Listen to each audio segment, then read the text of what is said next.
Bonsoir à toutes et à tous, amis modélistes. Donc voilà, là je vais vous présenter les rails que j'ai reçus pour la 241 P16 d'Altaïa. Donc c'était un cadeau avec le 13e envoi, je crois. Donc voilà, il est référencé G1. Donc le sachet se comporte avec donc les traverses qui sont ici et les coupons de rails qui sont là. Alors, ils sont en métal. Voilà, ils ressemblent à ceci. J'ai un réglé qui traîne par là. Alors, ils font une quinzaine de centimètres à peu près. Hein. Voilà, je sais pas si on voit bien. Ouais, il faut à peu près une quinzaine de centimètres. Alors, je les ai comptés. On a 12 petits coupons de rails. Donc, 2, 4, 6. 2, 4, 6. Voilà. Et voici les traverses. Alors, là, on a des trous qui, je pense, vont être pour la fixation de la traverse sur le sol.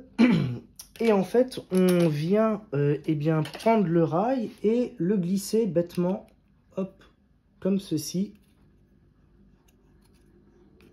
dans les tire-fonds. Alors, il se glisse plutôt facilement. Hein.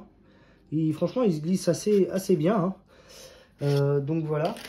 Et pour fixer les traverses entre eux, c'est un petit peu un jeu de puzzle.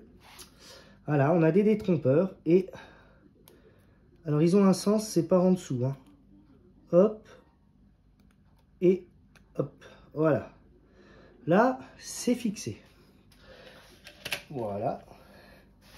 Et maintenant, on va mettre un coupon de rail. Alors, il faut trouver le... Voilà. Voilà. Donc, quand on a mis un coupon de rail sur la jointure, hein, ça bouge plus. Hein. C'est assez... Bon, c'est du plastique, hein, faut pas tordre ça comme un malade, mais voilà, ça bouge plus et ça fait quelque chose d'assez assez joué, moi je trouve.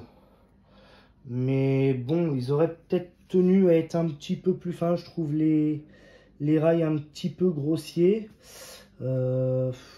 Les traverses sont jolies, les tire-fonds sont un peu hauts à mon goût. Voilà, je zoome un peu, mais voilà, les tire-fonds ont l'air un peu épais. Bon, le rail, lui, est assez épais quand même. Bon, ouais. Bon, enfin, voilà. Donc, voilà le coupon de rail de chez Altaïa. Alors, moi, je vais en faire quoi de ce coupon de rail? Hop, je vais vous monter. Hop.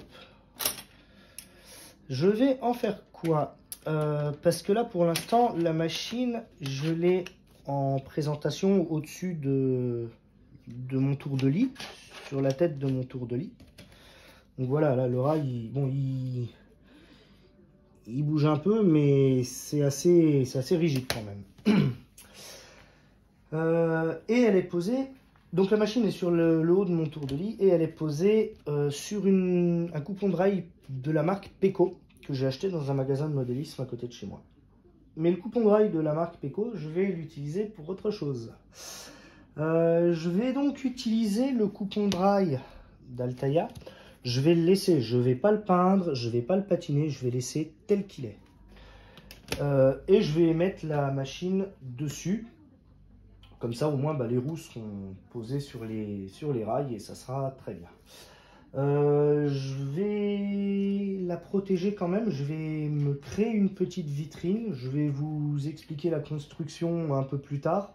Pour l'instant, je n'ai pas encore fait les plans de la vitrine. Il faut bien que je mesure la machine, les dimensions, tout ça. Je vais la faire en plexi avec une base d'aglo pour que ça soit bien solide, pour qu'elle soit protégée de la poussière, parce qu'elle prend énormément la poussière sans être protégée, la machine.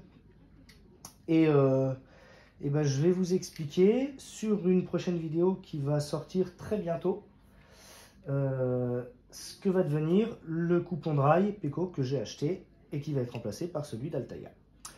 Voilà, donc sur ce, ben écoutez, je vous souhaite à tous et à toutes un très bon modélisme, une très bonne soirée et je vous dis à la prochaine. Ciao!